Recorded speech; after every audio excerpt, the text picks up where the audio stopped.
Here's just a quick look at some of the largest folders I own. Now I gotta be honest with you, I'm a little butthurt because Melissa Miller got the Fenrir and I didn't. And then also Stickman said he was gonna send me in a Spada months ago. No, I'm just kidding, I love that guy. Starting right off at the top, I've got the limited launch edition. I got number 17 of the S35VN Cold Steel Mayhem. This thing is an absolute beast. It's basically a pocket cutlass. Cold Steel Recon 1 Extra Large Tonto. G10 handle scales, triad lock. I've been carrying its little brother for 10 years and it never let me down.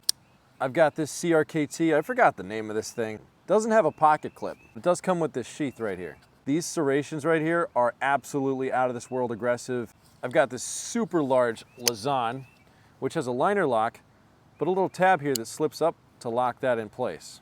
I have the Tylite in S35VN signed by Lynn Thompson. I got number 6, and believe it or not, they actually sent me number 6 of the signed S35VN Kobun as well in OD green. The liner lock is a little bit tough to fold, but you know what? That just holds it in place all the better.